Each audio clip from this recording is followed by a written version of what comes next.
Pertanyaan yang pertama. Iya, pertanyaannya panjang nih. Bagaimana cara menghadapi kemalasan yang kadang-kadang peluang terlewatkan? Dan apakah itu berhubungan dengan takdir?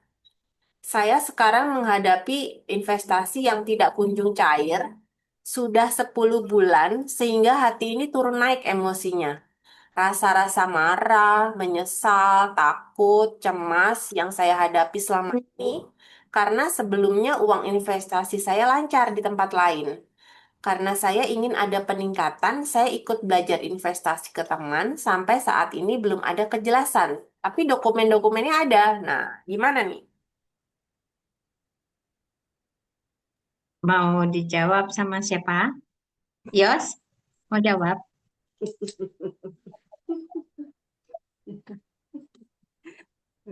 Oke.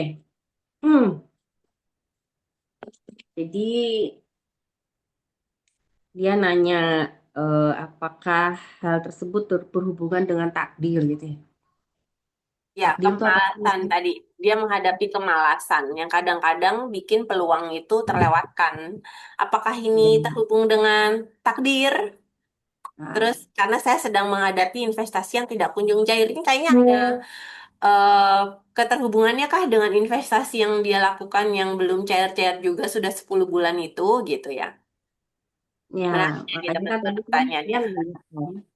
nanya apakah ini berhubungan dengan takdir gitu. Takdir itu apa dulu gitu.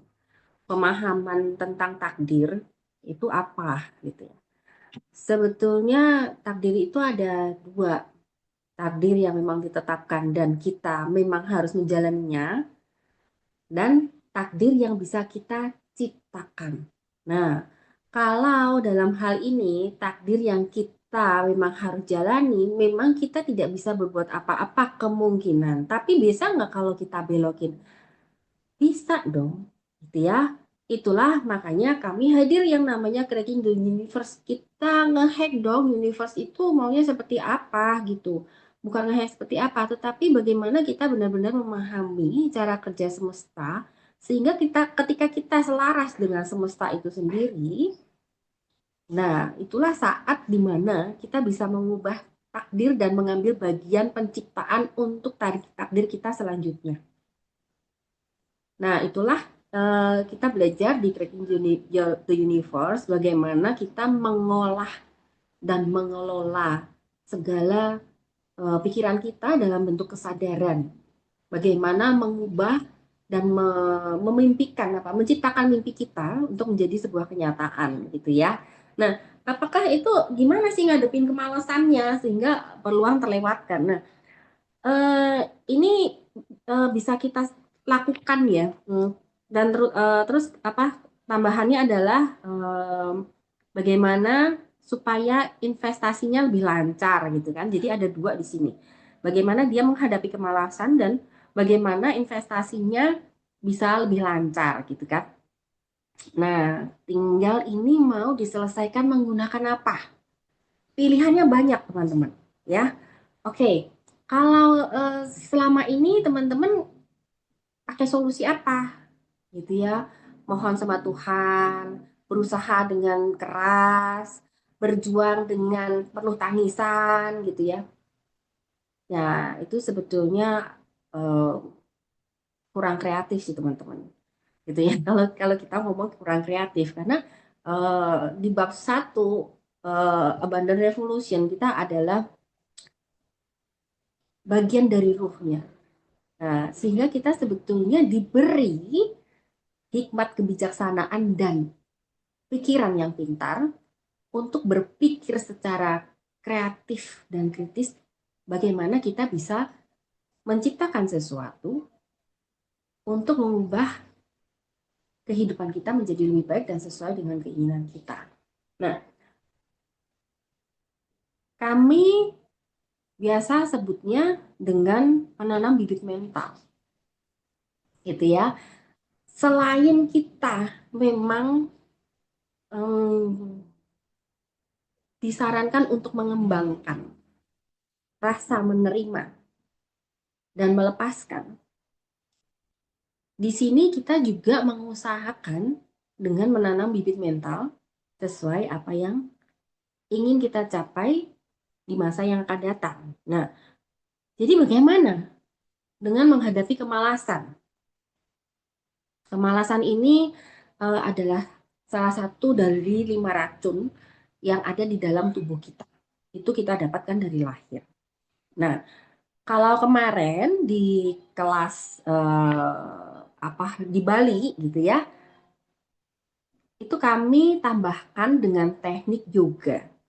Bagaimana kita mengurangi kemalasan. Nah, di sini yang dapat kemarin cuma parodi doang. Nah, kemudian uh, kalau secara bibit mental, bagaimana kita bisa membuat diri kita ini terhindar dari kemalasan ya? Otomatis benar kita harus melakukan dengan kesadaran.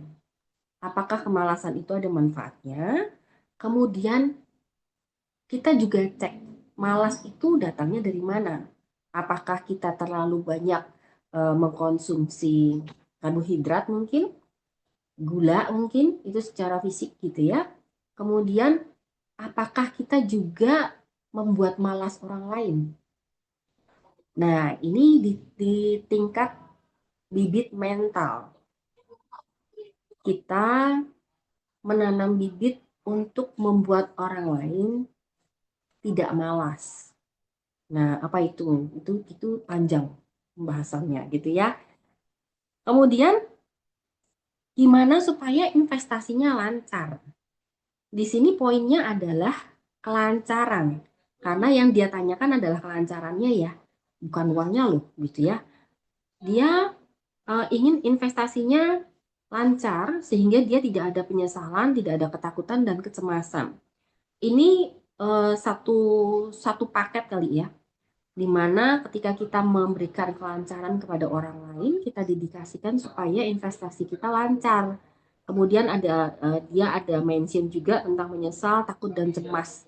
Nah, di sini biasanya bisa kita um, menggunakan penanaman benih kebaikan dengan membuat damai, menanam bibit kedamaian. Bisa melalui meditasi, bisa memberikan kedamaian pada anak kita, memberikan kedamaian pada siapapun yang sering berada di dekat gitu ya.